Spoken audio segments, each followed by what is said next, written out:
Hi there, I'm Greg Smith, and in this video I'm going to show you how to get to the perfect position at the top of your backswing.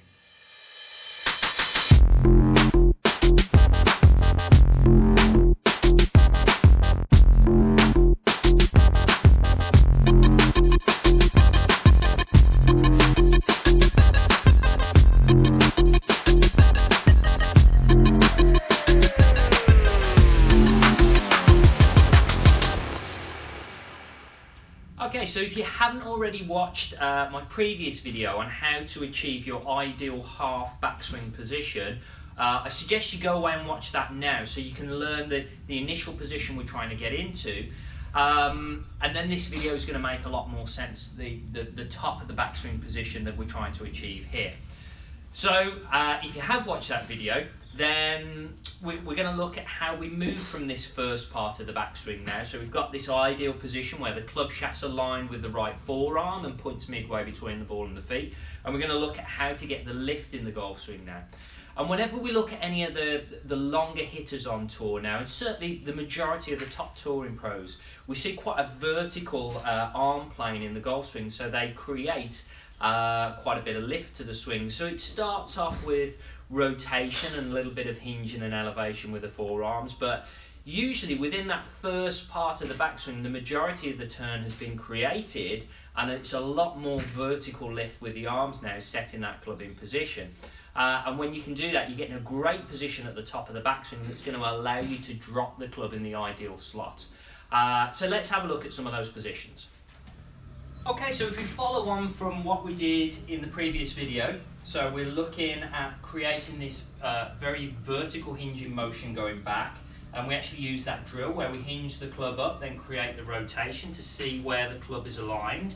And then we progressed from that, so once we got the feeling from getting that position, we actually went super slow motion away from the ball to set that position. And remember, slow motion is the key for this. If you want to change your golf swing visually, you have to go slow. You won't do it full speed because the habit will be too well ingrained. So we've got to break the rhythm, we've got to break the habit by going super slow. So once we've achieved this position, then we're going to have a look at where the club works from there. So we've created this rotation with the body, we've created this hinging with the arms, and now we've got a few keys that we're trying to do to get into this top of the backswing position. So first of all, we've got to keep posture. We don't want to come out of posture in this move, so we've got to try and keep that athletic posture that we had at setup.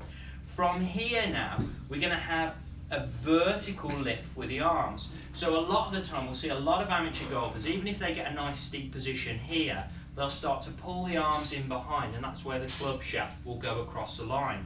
The more vertical you go with the arms, the less likely you are to go crossed at the top. Now, I'm not going to guarantee that's going to be the case, but you've got a much better chance of lining the club up at the top if you don't pull the arms back in behind. So let's have a little look at that position. So we're going into that first position, then we're going to create a nice vertical lift with the arms, and we're also going to try with an iron to have the club slightly laid off at the top. That means just pointing fractionally left of the target, but we're getting the hands over this right shoulder here. So the key for this position is keeping your posture, getting the lift of the arms so the hands are aligned, they're on top of the right shoulder, and pointing the club slightly left of target at the top. Now that ideal position is going to be slightly different for each person depending on the amount of flexibility they have, the range of motion in the shoulders, etc. So you might not be getting to this high position that Adam Scott can get at the top of the backswing. Yours might be here, but the same principles will be aligned.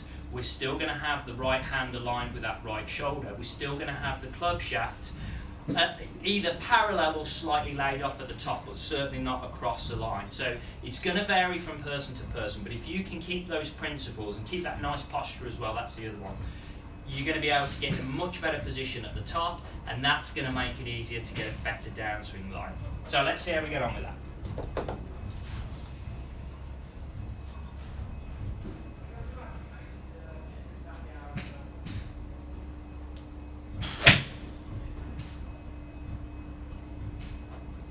Yeah, that one felt okay. So what I suggest you do with this move is go slowly at first, stop halfway back, again, super slow, get the position, have a little check, and then go up to the top and maybe hit some balls like that. And only then, when you're getting this move right over and over, start to blend these two positions together. You're going to have a perfect line of backswing. It's going to make it a lot easier to drop the club down on line. Hope you enjoyed this video. Would love to hear your thoughts and comments, and look forward to seeing you next time.